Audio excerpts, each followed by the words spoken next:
ஓம் ஸ்ரீ மாத்ரே நமக. ஓம் ஸ்ரீ குருப்யோ நமக. ஓம் ஸ்ரீ கணேஷாய நமக. ஓம் ஸ்ரீ சுப்பிரமணிய சுவாமினே நமக. ஓம் நம சிவாய சிவாய நமக. திகட சக்கர செம்முகம் ஐந்துலான் சகட சக்கர தாமரை நாயகன் அகட சக்கர இன்மணியா உரை விகட சக்கரன் மெய்பதம் போற்றுவாம். அருவமும் உருவும் ஆகி அனாதியாய் பலவாய் ஒன்றாய் பிரம்மமாய் நின்ற ஜோதி பிழம்பு அதுவோர் மேனியாக கருணை கூர் முகங்கள் ஆறும் கரங்கள் 12 கொண்டே ஒரு திருமுருகன் வந்தாங்கு உதித்தனன் உலகம் உய்ய.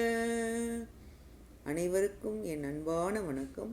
கச்சியப்பர் அருளிய கந்தபுராணத்தில் இன்று இந்திரன் கரந்துரை படலம்.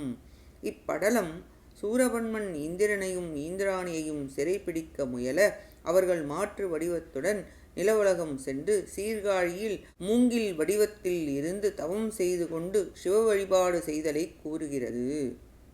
சூரபன்மன் 1008 அண்டங்களுக்கும் மிக உயர்ந்த இந்திர ஞானம் என்னும் தேரில் அமர்ந்து என்னும் சிறிய கால அளவில் சென்று அரசன் என்ற முறையில் அரசாட்சி செய்து வந்தான்.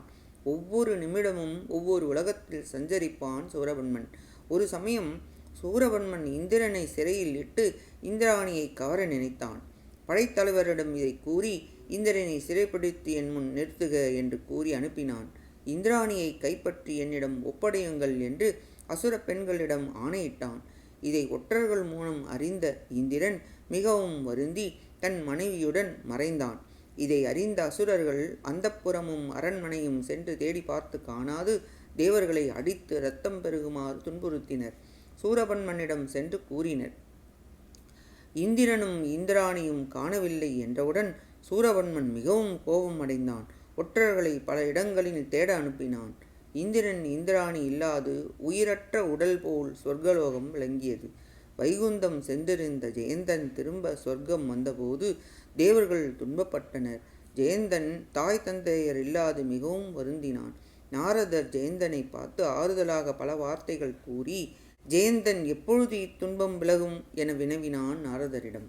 அதற்கு அவர், ஒரு காலத்தில் வளமாய் உள்ளவர்கள் சிறுமைப்படுவதும் ஏழ்மை ஆதலும் சிறுமையில் ஏழ்மையில் இருப்பவர்கள் வளமாய் ஆவதும் செய்வினை பயன் காலத்தினால் மாறும். கஜமுகாசுரனை உன் தந்தை வென்றார் முன்பொரு காலத்தில், அதுபோல் இந்த சூரவன்மனும் அழிவான். தேவர்கள் துன்பம் விரைவில் விலகும், எனவே கவலைப்படாதே என ஆறுதல் கூறியவுடன் ஜெயந்தன் மனத்தெரிவு பெற்று தேவர்கள் உலகத்திலேயே இருந்தான். இந்திரன் இந்திராணியுடன் தென்னாட்டில் பிரமபுரம், வேணுபுரம், புகழி, வெங்குரு, தோணிபுரம், பூந்தராய், சிரபுரம், புரவம், சம்பைநகர், காழி, கொச்சை வயம், திருக்கழுமலம் என்ற 12 பேர்களை உடைய சீர்காழி தலத்தில் வந்து தங்கினான். சீர்காழியில் மிக அழகான பூந்தோட்டம் அமைத்தான். பல வாசனை மரங்களால் வேலி அமைத்து பல வாசனை பூக்களை மலர்கின்ற பூந்தோட்டத்தை அமைத்தான். அங்கு மிகுதியாக மலர்கள் மலர்ந்தன. நாள்தோறும் சிவபெருமானின் திருவடிக்கு அர்ச்சனை செய்து அத்தலத்திலேயே வாழ்ந்தனர் இருவரும். அசுரர்கள் அறியாமல் இருக்க மூங்கில் வடிவில் மறைந்து வாழ்ந்தனர் இருவரும். ஒற்றர்கள் இந்திரனையும் இந்திராணியும் தேடினர். அசுரனின் ஆணையால் மழை பெய்யாமல் பொய்க்க அப்பூந்தோட்டம் வாடியது. இந்திரன் மிக்க வருத்தம் கொண்டு சிவபெருமானை நினைத்து துதித்து வந்ததால் பூக்கள் வாடியது, அழியவில்லை. விண்ணிலிருந்து அசரீரியாக, இந்திரனே வருந்தாதே, இப்பெரிய தலத்தில் ஆறு ஒன்று வந்து பாயும் என்று அசரீரி ஒளி கேட்டு இந்திரன் மகிழ்ந்தான்.